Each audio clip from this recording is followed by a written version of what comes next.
একটু ভুল বলছো। সম্পর্কটা টেকানো হয়নি, তাই এক্স হয়ে গেছে।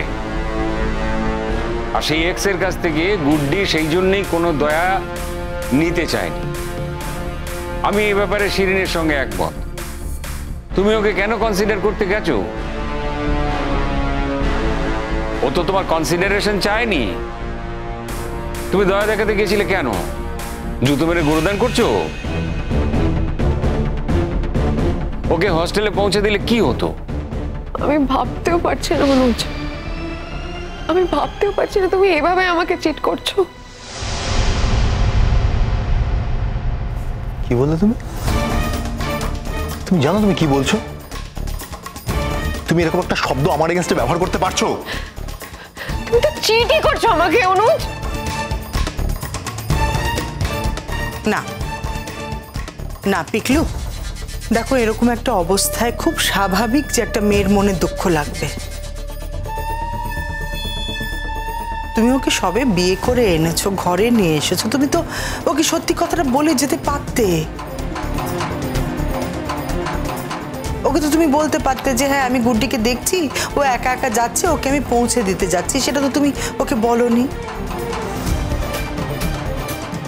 দেখো পিকলু, সত্যের কিন্তু কোনো মার নেই। তুমি ওকে বলে গেলে যে তুমি একটা কাজে যাচ্ছ, আর তুমি ফিরে এসেও এই কথাটা বলছো না যে তুমি গুড্ডিকে পৌঁছে দিতে গেছিলে। তোমার মন যদি পরিষ্কার থাকতো তাহলে তো তুমি এই সমস্ত কথা বলতে না, তাই না? এখানে কিন্তু দোষটা তোর হয়েছে। তুই হয়তো ভালো মনে করে একটা কিছু বলতে গেছিলিস, হয়তো প্রস্তাব দিয়েছিলিস, কিন্তু দেখ ও তো তোর সেই প্রস্তাবটার একটা ভুল ব্যাখ্যা করছে।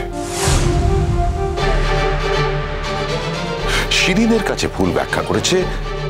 শুধু তাই করেনি, শিরিনের কাছে কমপ্লেন করেছে তোর নামে। কেন এগুলো করতে যাস? আর শিরিন, আমি তোমার ব্যাপারটাও বুঝি না, তুমি কেন ওকে এখানে আনতে গেছিলে? কেন ওকে এত প্রশ্রয় দিচ্ছ? তোমার মতো অন্তঃকরণ তো সবার হবে তা নয়। শিরিন ওকে কেন এনেছিল? শিরিন ওকে এনেছিল যে ও কাছ থেকে দেখে যেন বুঝে যায় যে পিকলু আর শিরিনের মধ্যে সম্পর্কটা এতই ভালো যে সেখানে কোনো ফাঁক ফোকর নেই। সেই ফাঁক ফোকর দিয়ে যেন আর কেউ ঢুকতে না পারে। আর গুড্ডি যে নিজে থেকেই চলে গেছে ছেড়ে, সেই ভরসাটুকু শিরিন ওর প্রতি রাখতে পারেনি। ওকে সাবধান করার জন্য নিয়ে এসেছিল, পরোক্ষে ওকে দেখাতে চেয়েছিল ওর সুখ, ওর ঐশ্বর্য। একটা মানুষকে এভাবেও কষ্ট দেওয়া যায়, এভাবেও টর্চার করা যায়। সেই জন্যই তো আমি ওকে ফিরিয়ে দিয়েছি, চলে যেতে বলেছি। ছি ছি ছি ছি জেঠুমনি, ছি, তুমি আমার সম্পর্কে এইসব কথা বলছো? এগুলো তো আমার মাথাতেই আসেনি। বাবার কথা তুমি ধরো না শ্রী, বাবা তো গুড্ডির প্রতি একটু বেশি বায়াসড, সেজন্য এই কথাগুলো বলছে। হ্যাঁ, আমার সামনেই ফোন এসেছিল। গুড্ডি যে তোমাকে কমপ্লেনগুলো করেছে ছোটদা ভাইয়ের এগেইনস্টে, সেটা আমি শুনেছি। আমিও সামনে ছিলাম সোহাগ। শুধু শুধু একটা মেয়ের নামে এরকম বদনাম দিও না। আর গুড্ডি খুব ইন্টেলিজেন্ট, ওইটা বুঝতেই পেরেছে যে শিরিন গুড্ডি পৌঁছেছে কিনা সেই খোঁজ নেওয়ার জন্য ওকে ফোন করেনি।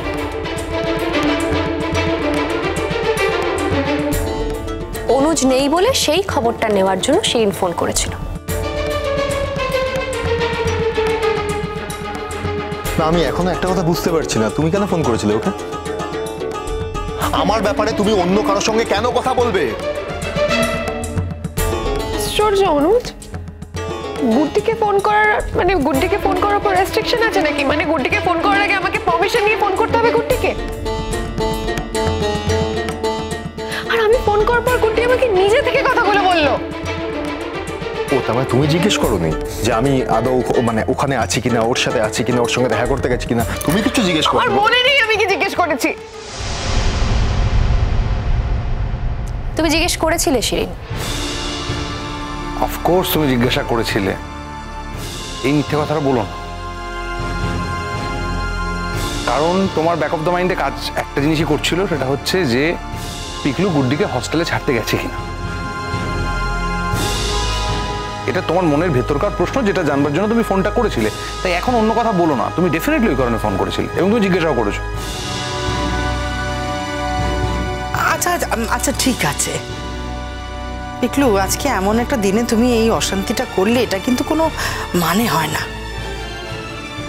আমি তো কোনো অশান্তি করিনি। আমি অশান্তি কেন করতে চাইবো? অশান্তি তো আমার সঙ্গে করা হচ্ছে। শান্তিটা কেন হচ্ছে সেটা বুঝতে পারছো না অনুজ?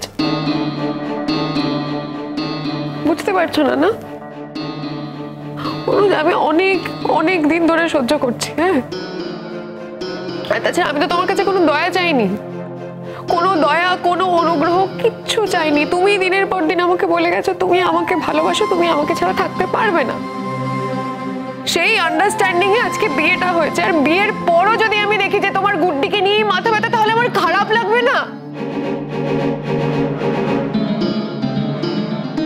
তোমার আর কিসে কিসে খারাপ লাগে একটু বলে দিও তো। আমি তো এটাই বুঝতে পারছি না, তোমার বিয়েটা করতে আটকায়নি, কিন্তু বিয়ে করার পর এখন তোমার খারাপ লাগছে। একটা কথা তোমাকে বলে দিই, তুমি চিরকাল কারো মন বেঁধে রাখতে পারবে না। পিকলুর যদি মনে হয় গুড্ডির খোঁজ নেওয়া তার কর্তব্য, তাহলে সে সেটা করবে। যদিও সে খোঁজ নেওয়ার তোয়াক্কা গুড্ডি করে না, আমি খুশি হব পিকলু যদি গুড্ডির কোনো খোঁজ না নেয়। তাহলে শুধু তুমি নও, আমিও ভীষণ খুশি হব। ইনফ্যাক্ট আমরা সবাই ভীষণ খুশি হব যদি পিকলু গুড্ডির কোনো খোঁজ না নেয়। আরে পিকলু তো ভীমরতি ধরেনি, নিজের সংসার ভাসিয়ে দিয়ে শিরিনকে দুঃখ দিয়ে আরেকটা মেয়ের পিছনে ছুটতে যাবে।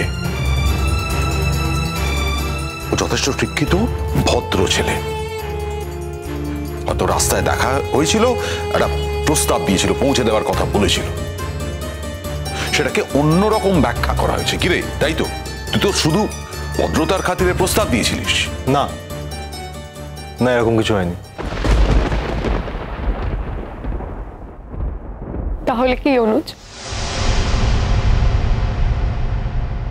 হ্যাঁ, আমি গুড্ডিকে ছাড়তেই বাড়ি থেকে বেরিয়েছিলাম। আরে একটা মেয়ের সঙ্গে কয়েকদিন আগে অবধি পর্যন্ত আমার বৈবাহিক সম্পর্ক ছিল। আমার যদি আমার প্রাক্তন স্ত্রীর প্রতি এইটুকু দায়িত্ববোধ, কর্তব্যবোধ না থাকে, আমার তো বর্তমান স্ত্রীর প্রতিও তাহলে কিচ্ছুই থাকবে না। শিরিন, এইটুকু তোমার বোঝা উচিত। তুমি আমার সঙ্গে গুড্ডির তুলনা করছো? না, আমি কারোর সঙ্গে কারো তুলনা করছি না শিরিন। না, আমি তোমার সঙ্গে গুড্ডির তুলনা করছি না, আমি গুড্ডির সঙ্গে তোমার কোনো তুলনা করছি। শিরিন, প্রত্যেকটা মানুষ আলাদা, তাই তোমার আর গুড্ডির মধ্যে তুলনার কোনো প্রশ্নই উঠছে না। আমি শুধুমাত্র আমার অবস্থানটা বোঝানোর চেষ্টা করছি, আর কিচ্ছু নয়।